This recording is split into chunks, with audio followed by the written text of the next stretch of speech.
Okay, we're live. Well, we're not live. We're recording the power rankings so that everyone has that. We had an audio issue, but we're going to redo it for you because everyone wants to know what the hell is going on with these power rankings. So I'm Jesse Card, your host of the HESN Football Podcast. This is Kyle Ball, and our producer Steve is also with us today.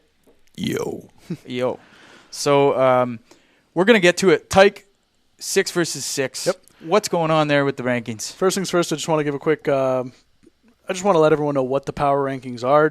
We've had a lot of comments saying, why is this team standing above this team even though they beat them earlier in the season? They have a better win record, but it's not based on the standings. It is based on a team's recent performance, in my mind, of which team could beat which team today if they were to play. It also includes the record, the points per game, the points against per game.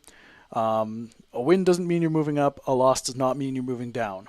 Margin of victory is a factor, although I don't promote running up the score, especially in the younger teams, just because obviously we want the kids to be having fun, not going home after a 70-0 loss.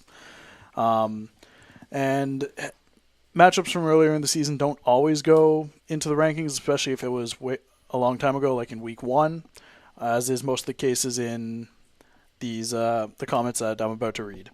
So there's some good ones, man. Yep. Yeah, but I'm glad to see people are paying attention. It's getting people hyped up. Someone always told me if you're not getting negative comments on something that you do, you're not doing anything right. I've heard that one also. Yep. You know, at the end of the day, like Kyle said, this is his opinion of, and our opinion of what team's trending the most positively at the time and who's most likely to win. You know, so those power rankings that are separated by 1 or 2 spots are basically teams that would be good games to see. Yeah, for sure. And we have a couple of those games this weekend, but I'll get into those in a bit. So let's quickly get into the Tyke 6 on 6. We got that up on the screen there? Perfect. So this week the Wolverines stayed undefeated by beating the Generals 20-19 in a great game. The Warriors topped the Riders 24-13, and the Mustangs exploded for their highest point total of the seasons and held on for a wild 66-51 win over the Lions.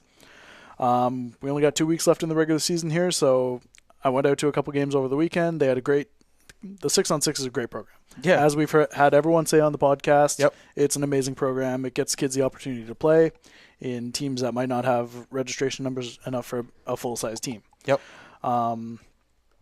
We had Sean Sewell ask why the 4-2 Generals, who have only lost to the Wolverines twice, are ranked behind the Warriors and the Mustangs, both teams that the Generals have beaten. Well, the Generals beat the Mustangs 44-20 in Week 1, and they beat the Warriors 30-20 in Week 5. But in the Warriors' case, they've won 3 of their last 4, and the Mustangs, they've scored 119 points in the last 2 games. So that's almost 60 points a game, and it's hard to sort of keep a team down when they're scoring that much. Yeah, they're firing on all cylinders right now, and we think probably they get the better chance of beating that team at this point in the season. Yeah, and they usually say defense wins championships, but if you're putting up 61 points, then it's pretty hard to beat you. Really. And Sean, the Generals' next game is against the Mustangs, so let's see what you got. Let's see. Prove it on the power rankings. Yep, exactly. Chance for the Generals to move up above a team if they can beat them again. All right, on to Tyke 10v10. Good. All right, so 10 versus 10. Yep. The Panthers flexed their muscles in this one. Kyle doesn't trust me. He keeps looking over at me now. I just want to be sure we're getting the right ones up there. You suck. Hey, well, join the parents on the sideline on Facebook. And, yeah. He's taking it from all angles. I only have to say Kyle sucks, and I know everybody out there is saying, yeah, he's right. Yeah, agree. Yeah, the fans love you in this one, producer Steve. Finally. All right, so the Panthers win 70-24 over Gatineau, who fall to number 6. Panthers have a tough upcoming week. They play the number 5 Raiders and the number 7 Eagles. One of those 2-game weeks. They may not be 2 highly ranked teams, but 2 games in 4 days, anything can happen. It can make or break a team. Yeah, we talked about it before, right? I think it was for the older division a couple weeks ago, but I mean, school's just started. Yep. So I think it's valid to look at these kids are getting up a little bit earlier now. They don't have as much gas in the tank, and when you play 2 times in 1 week, maybe you show up, maybe you take a few plays off in that second game and open up, the possibility of being upset. Well, the first game is going to be key. I mean, coming off the first part of a short week, might not even have a practice between their game on Saturday, I believe they played, and the Wednesday game. Yep. So Yep. either that or coach took it really simple in practice, just work on the fundamentals. And That's what I'd be doing. I'd be keeping it fun, keeping it light. and the Raiders, who knows, the Raiders could end up surprising the Panthers. But we'll see. This week we also saw the Knights stifle the Wildcats offense with a 37-7 win. And the Eagles, coming off a 2-game week, they beat the Giants 37-7 on Wednesday, but fell to the Raiders by 7 on Saturday. And other upcoming games we got this weekend in the 10v10, we got the Vikings at the Giants and the Wildcats at the Knights in a rematch from this past weekend. So let's see if the Wildcats can adjust to what they saw this weekend and hopefully pull out a victory. It gets tough at this point in the season because the weather's changing. Yep. It's been a long season. You know, there's some bumps and bruises. The beautiful thing about football is that you see the resilience come through, and that's usually that last push is what puts those teams over the edge and into the playoffs. Yep. And kudos to the coaches who push their teams through in this later part of the season, and usually that's when teams start to separate themselves. And well, you know, I personally, I'm a huge sports psychology nut. I love it, and I get really amped about the messaging that you're, giving the players the right motivation at the right time. And sometimes the coaches can give you just the right ammunition at the right time, and magic happens. And you at this part of the season, you really love to go to some of these games or watch them live if we're talking about the Midget Division, and see these kids compete and leave it all out on the field. Yep. It's fun. This is what it's all about right now. Yep, for sure. And as a coach yourself, I know you coach the older division, but what would you be telling your players at this point in the season to help them get to the finish line? You know what I'd say? I'd say when it gets tough, is everyone having fun? And you get that confirmation from everyone. You look at their eyes and you get the smile and say, "Listen, hey, this is all good. We've been here before. This is what we like to do. We want a good game. We're starting to see the better teams at this point in the season. Is everyone having fun?" And you get the young kids smiling, and man, that's all it is. Like Gowan said a couple weeks ago, you put a hot dog in them and a slice of pizza at the end of the game, and they're fun. Yep, for sure. All right, moving on to the Mosquito Power Rankings. Jesse, tough result for your Bell Warriors as the Cornwall Wildcats crushed them 52-0, moved to 6-0, and hold on to that number 1 spot. Ouch, that hurts. Yep, but a little preview for later. The Wildcats do get what they have coming, and the Warriors do get pick up a win there. Eagles tumbled from number 2 to 7 with a 7-0 loss to the Cumberland Panthers. That's a long drop. Yep. Well, it's a very competitive division. It's all the teams are very close up at the top there, so. Unfortunately, one stumble could drop you quite a few spots. Yeah, apparently. Yep. It is the pinnacle of youth sports, the 12-year-old leagues. That age, you say, what is it in baseball? Same thing? Same thing, 12 years old. That's the second year of major, 11 and 12, which is really where everybody comes to the games. It matters. They get the best times. When you go to Williamsport and play the Little League World Series, it's the 12-year-olds that matter. Yeah. Because the next league up from majors, 12-year-olds, is juniors, and people start pitching at 60 feet, 6 inches, and a lot of balls, a lot of walks, stolen bases at 90 feet. So, 12 years old represents, to me, the pinnacle of minor sports. Nice. And we've seen some Ottawa teams at the Little League World Series, too. The Nepean Eagles have made it out there a few times. Yeah. Yep. And we beat them last year for the city championship. Thank you very much. Mic drop. It's too bad that it's on a stand. Yep. All right, so a couple other scores from the Mosquito Division. We had the Orleans Bengals climb up to number 2 with an 18-16 gritty win over the Vikings, and the Wolverines move up to number 3 with a 40-14 win over the Generals. Now, this is where we started to get some comments from the Panthers fan base. A lot of comments about them only being in 6th place, even though they beat the Giants, the Knights, the Eagles, and lost to the Bengals by 1. Some claims that they have the toughest schedule in the league. Yeah. And some comments about how I need to give my head a shake, and someone posting a meme of Stephen Colbert assuming I smoke crack when I do these rankings. Good meme, meme. Yeah, for sure. That's a good one. So Panthers did beat the Giants by 6, but that was back in week 1. I will say that this Panthers Mosquito coaching staff is a feisty bunch. Yep. I had a pleasure of coaching with a few of them, Eric Perron and Mike Schmidt, who we've featured on the Coaches in the Community But man, these guys get fired up. You got to love the passion. I got to remember that they're mosquitoes, but like you said, pinnacle of youth sports, right? But I like seeing all the comments. So the Panthers beat the Giants by 6 in week 1. They beat the Knights by 18 a couple weeks ago in week 5, and they did beat the Eagles this past week in by a score of 7-0.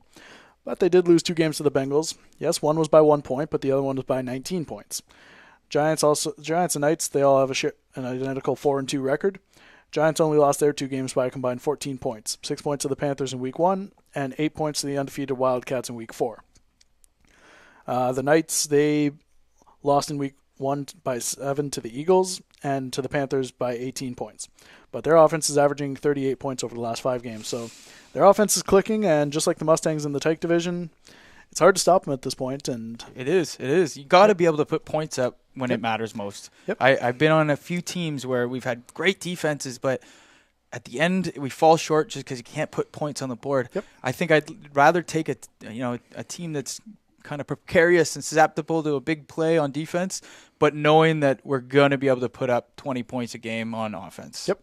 And the reason the Knights are above the Panthers right now is, like I said, it all comes down to who I believe would win in a one-on-one matchup if they were to play it tonight. Right. And Canada's offense has looked very impressive, like I said, averaging 40 or 38 points in the past 5 games, and we're not totally unlike the NCAA rankings. Yeah, people got big problems with those. It's completely arbitrary to a group of people that know what's going on. Well, isn't it a computer program? Is it?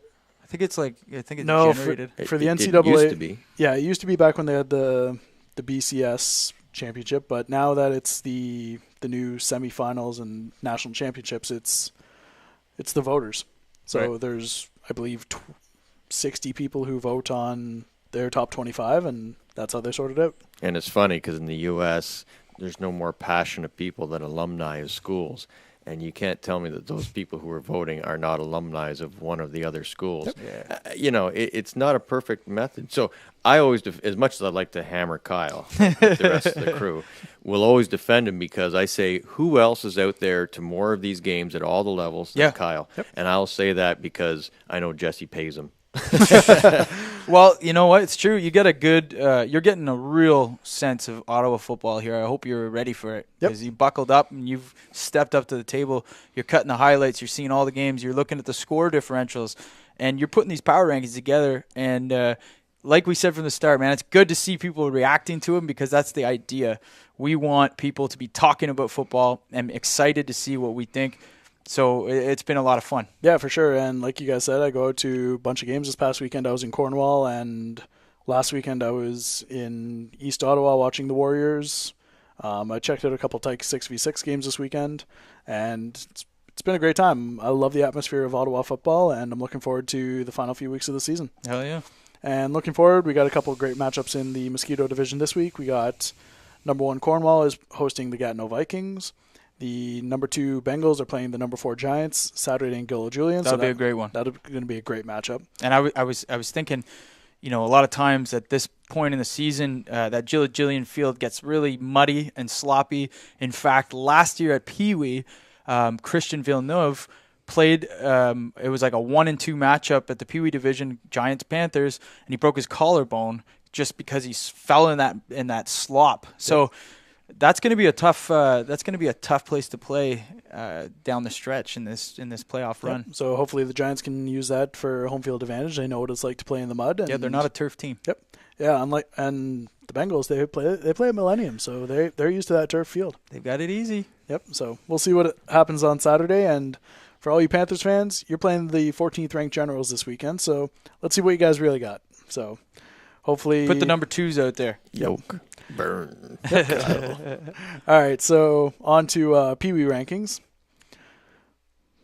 Myers flex again their muscles. They held on for a 70-6 offensive assault of the GS Raiders. About to say Oakland. I mean, they haven't looked too good on the field lately. Yeah.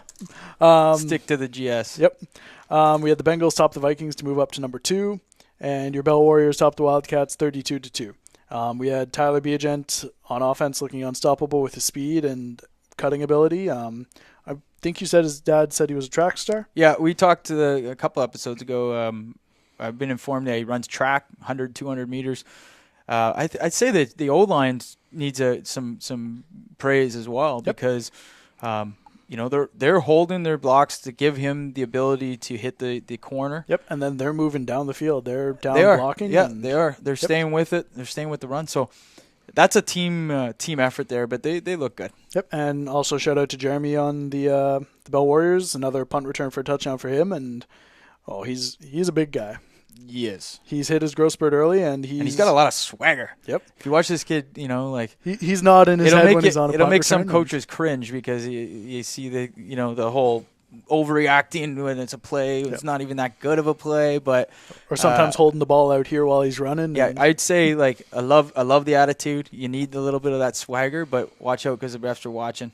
Yep. And did you see, by the way, in the Panda game? I know we'll talk about that, but did you see the game-winning run by Aruda? And he just spiked the ball so hard, and it comes out again. It's kind of, I would say at that point, let it go, Wow. But that's me. I'm not a ref. But it's emotional time. But yeah. All right. So moving on, game's over though.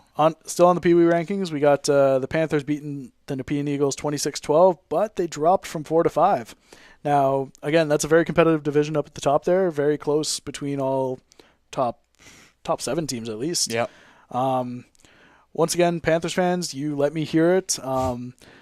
But a win doesn't mean you're guaranteed to move up. We had Darren Wheeler saying, how are the Panthers trending down when we won this week and we were number 6 last week? Well, last week you were number 4, but who's counting really?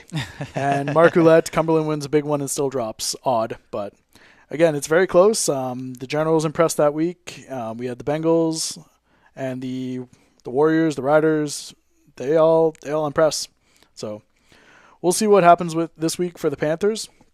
They have a big week coming up. They're hosting the number 4 Generals on Sunday, and then travel to Bob Stevens Field on Wednesday night to play the number 3 Bell Warriors. So 2 huge matchups tough. Coming up for them, and this is where it matters. Yep. If they win both of them, then what's the cliche? Great players make great plays in great games. Yep. So we'll see what happens with the Cumberland Panthers this week. If you win both of them, I'm gonna start running out of arguments to keep you guys down, and you'll be moving up for sure.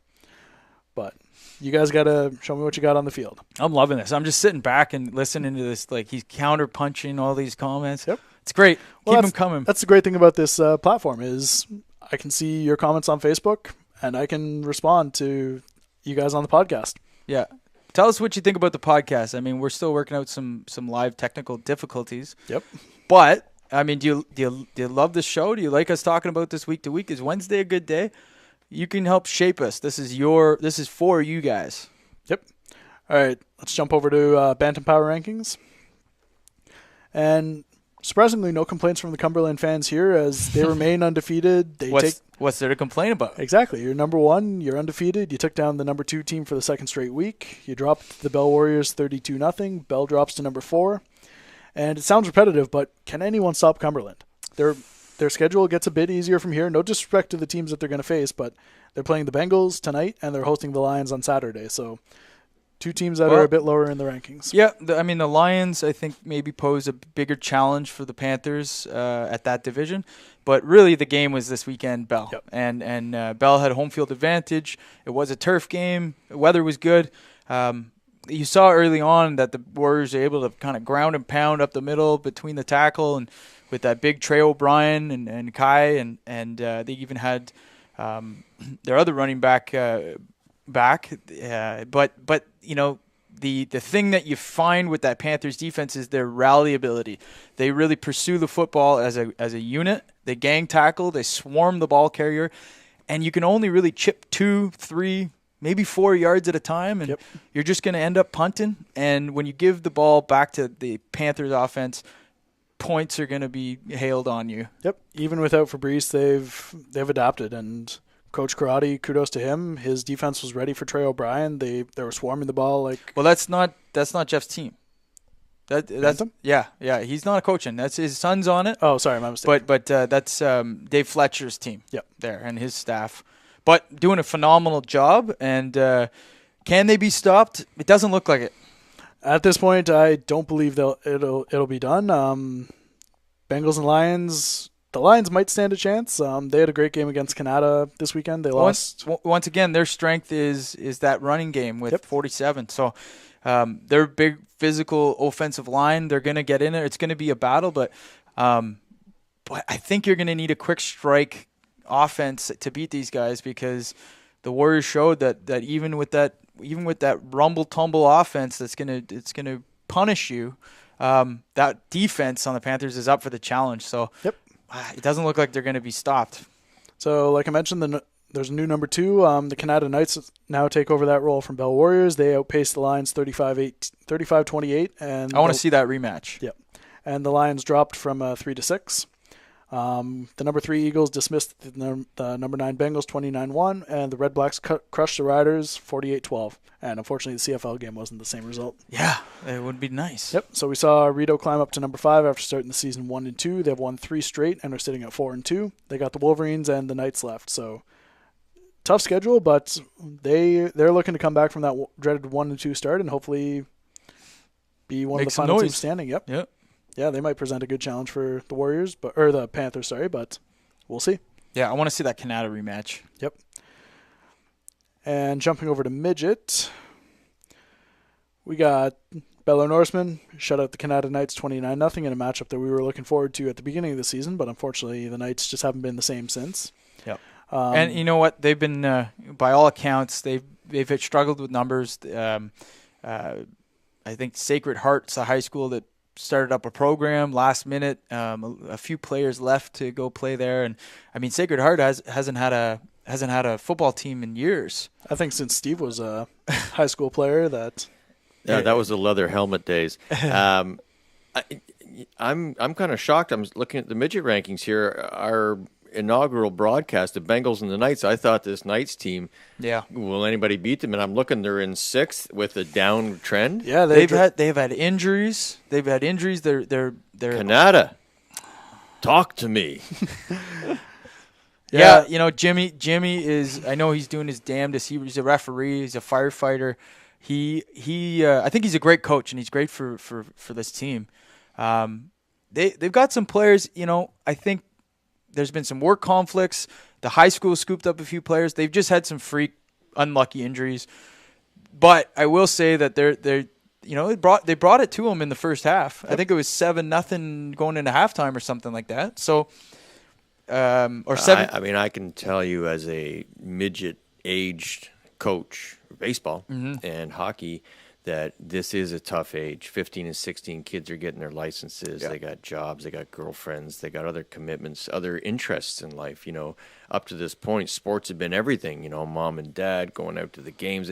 Now they're finding their own grooves, and it's tough. So we're always encouraging kids to stay involved, you know. You can enjoy other things. I remember playing in bands, but I also played sports, you know. Well, one day it'll be gone, college. Right? Yep. Doesn't matter what point. One day it'll be gone. So, you know, enjoy it while you got it. And you know what? It's a fun. This is something else I say. I'm sorry to take the podium, but there you go. You guys are still playing games that matter, that Kyle's going to watch. Kyle's not going to go and watch your 24-year-old beer league hockey or football games. These games, he might. Parents care. Yeah, if they pay me, I'll go. Is there a canteen and a barbecue? Beer. Anyways, these games are games that count. I tell my son all the time, you don't understand. All your life you've been playing in games that count, and people care, and parents watch, and they talk about it, and they post rankings and all. Before you know it, you're playing leagues that people don't give a crap about. That's a good point, Steve. Yep. Yeah. It's a good point. So enjoy it while you're there, Enjoy kids. it, you know. Give it your all, because you know what? Somebody's got to give these Norsemen a run for their money. Yep. Now, just jumping over to a couple other quick scores from that division. Giants beat the Myers Riders 12-10 in a very close game. And the Nepean Eagles beat the Bengals 39-6. Now, that's notable because the Bengals scored their first touchdown of the season. Yep, and we've said it again. Every week we talk about the struggles with roster numbers. They're really short-numbered. Yep. People are playing it out of position, like Coach Karate talked about on the podcast last week. I think what's more important to focus on, as opposed to the lack of scoring on that team this season, is that they are still coming out and fighting. The guys that are there are putting up a performance and they're fighting. These guys are tough cookies. So I want to focus on that personally. Yep. Yeah, and even the game against the Norsemen, no one was expecting them to do anything, but they came out and they were still hitting. They were still. Yeah. They got some good players. Yep. Yeah, there's still the fight in that spirit, and that's what I like to see in that division. For sure. Agreed. Now we had Serge Tetro, Oliver's father. He asked why Nepean is above the Myers Riders and why is Orleans ahead of Canada, despite both Myers and Canada winning the head-to-head matchups. And again, sure. To my point. Sure, Nepean did beat Myers Riders and Myers did beat Nepean, and Canada did beat Orleans, but both those matchups were in week 1. And since then, a lot's happened. Since then, Canada's been outscored 154-6. They're 6 points coming in their 4th game 2 weeks ago. And the Orleans Bengals have been outscored only 136-6. Well, only, but...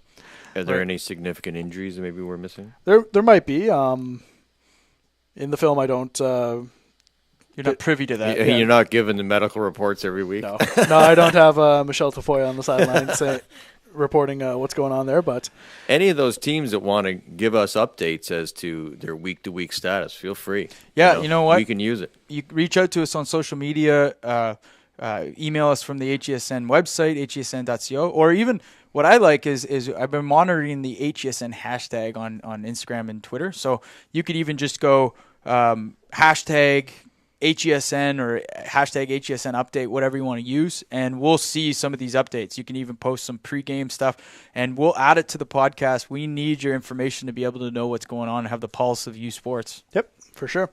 So the reason Canada took a dive this week is Orleans has allowed fewer points, and they scored more recently, and that's why they got the bump up to 5th. So respect for you guys scoring your first touchdown, and hopefully it carries on to your next game, which we're going to be broadcasting live, the Midget Classic.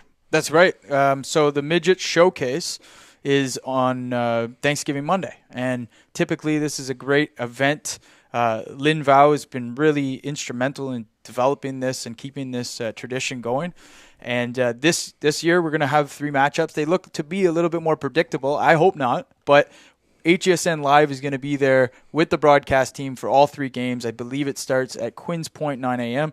So if it's a little too early for you to go out, get a Timmy's coffee, and watch that game live, I'm hoping for good weather. Yep. Please, the football gods, shine down on us. And you can watch those games live on the HESN YouTube channel. Yep. So that's going to be a packed day of football. Like Jesse said, we got 3 games going on, all 6 midget teams in action. We got the Riders versus Bengals. They're doing a rematch of their Week 4 matchup where the Riders won 23-0. Giants are playing the Knights in their first matchup of the season, and the Norsemen are playing the Eagles. So Eagles are the next team to step up and challenge the undefeated 2-time champs, Bel Air Norsemen. And the Norseman defense has been lights out all season. Bel Air's outscored their opponents 156-11. So let's see if that Eagles defense can crack through and hopefully put up some more points. Hope for it. Yep. Need a good game here. Yep.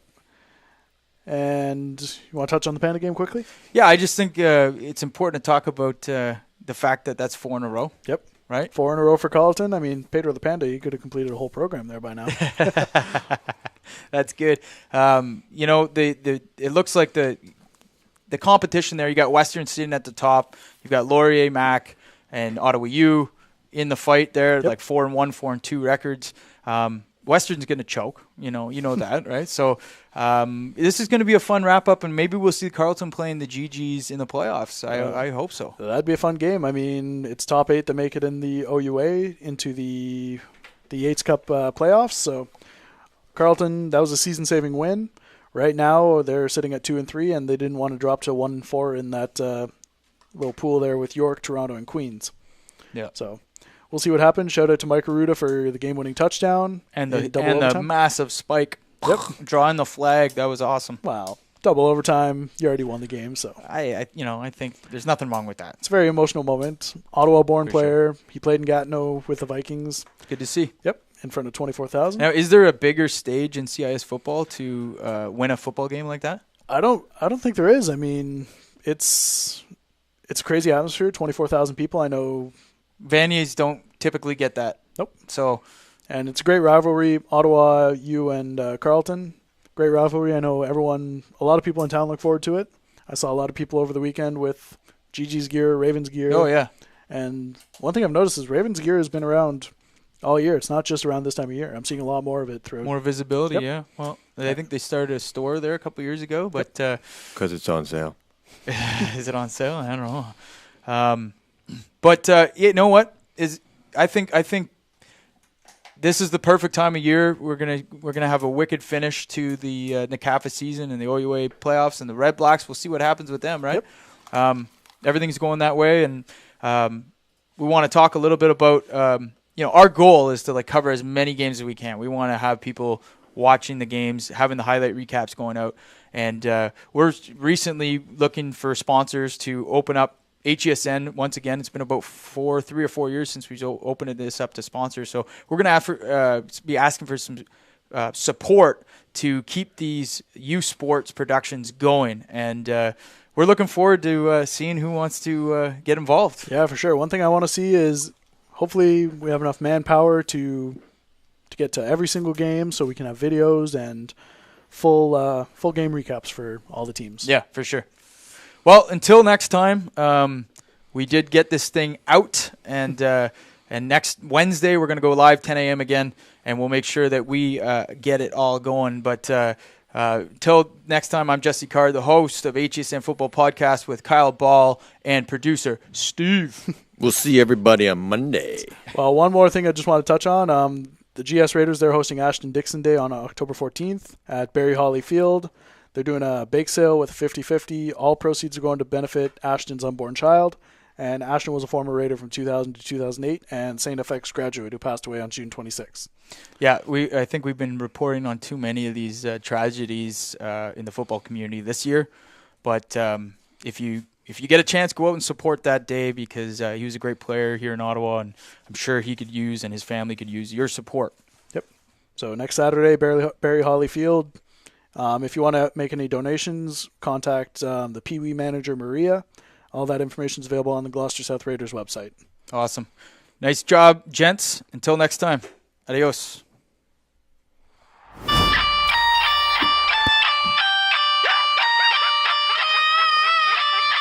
Where you murdering the beat?